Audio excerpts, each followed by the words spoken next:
What's going on, y'all? We're back for another book review on the channel, and today we have a special little treat, a book that I've been excited to read for quite some time. And that is Mr. John Gwynne's debut novel and book one of the Faithful and the Fallen series, Malice. So, start out with the plot and kind of give you a little premise of what's going on. So, this is a pretty epic fantasy novel and series. So, this is set in the Banished Land. It's a war. It's a land that's been where there was this big war between man and giants, and man won, and the giants have kind of been pushed away and tucked away. It's kind of not been a big issue for a while, but some troubling times are afoot. There's been some ancient prophecies that are starting to kind of resurface, and that's the prophecy of these two champions of gods, and that's the black sun and the bright star. And as strange things start to happen around the Banished Lands, like there's worms that are attacking people, clans of giants are re-emerging and starting to fight. There's a lot of talk about like these big prophecies and this big war that is coming, and these dark times that are ahead for the Banished Land. So you have King Achilles, who is one of the big kings in the Banished Land, is calling a meeting of councils, I guess you could say, to discuss kind of an alliance that, in case everything goes wrong and all hell breaks loose in the kingdom, that they have that. So he's meeting with the kings, and there's a lot of political intrigue going on there. So if you're into that, there's plenty of that.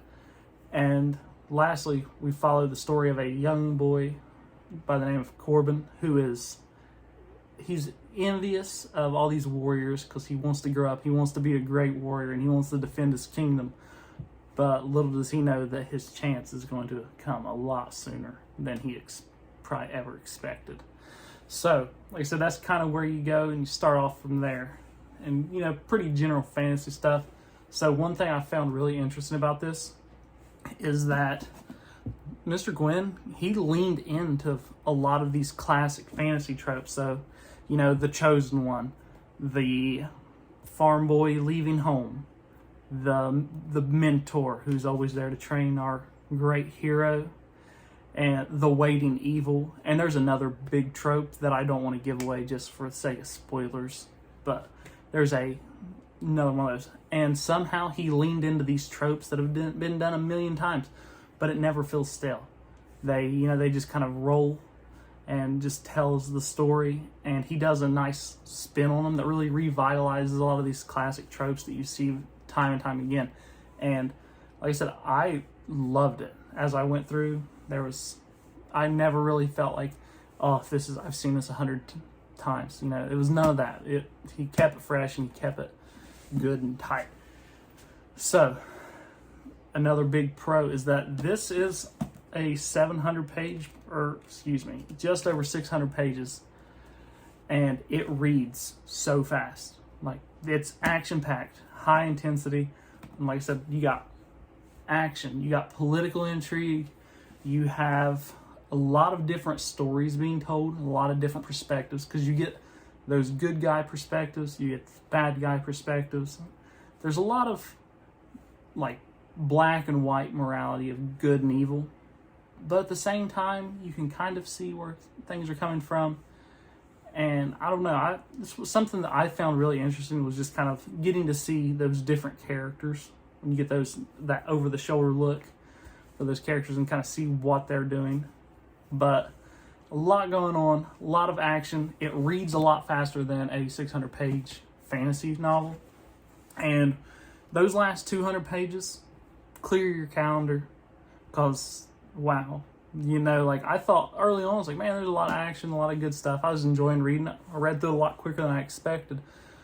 Those last 200 pages, I sat, and it was basically one reading.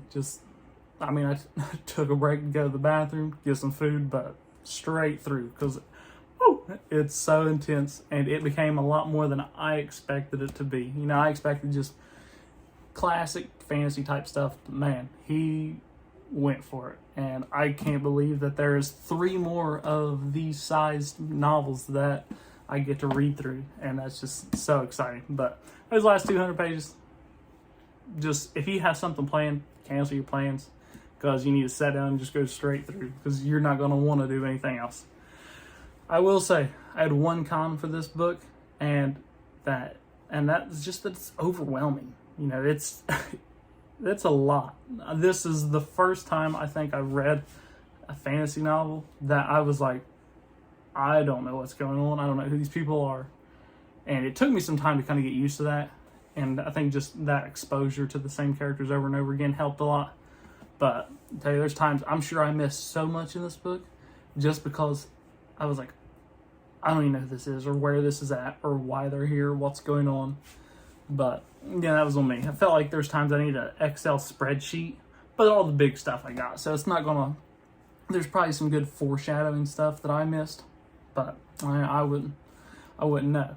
Because like I said, there's so much going on in this book that it was one of those, like, you're gonna miss some of it, I feel like, and you're bound to. So like I said, when it comes to like places, names, and all that, be ready to be overwhelmed. Don't worry about it. Just keep on reading. You'll know the big pieces that you need to know, and that's good enough for now. Yeah, I could probably reread it and get a lot more out of it. We'll get a lot better understanding of the world and who these people are and what's going on. But I feel like I don't feel like I missed anything super big or super important. But like I said, so all in all, it is a action-packed thrill ride that is so exciting and such just a great fantasy novel that I'm actually going to be revisiting it very soon. So like I said, if that tells you anything, this is a series that I'm super excited to dive right back into, and I will be. So like I said, I have a bad habit of starting series and not finishing them. This book has hooked me in well enough that I'm going to be revisiting like ASAP. So, like I said, all in all, killer debut for John Gwynne, and I'm excited to see what he does with Corbin and Gar and the rest of the crew. So, that's all I got for y'all this time. Till next time, stay reading, y'all.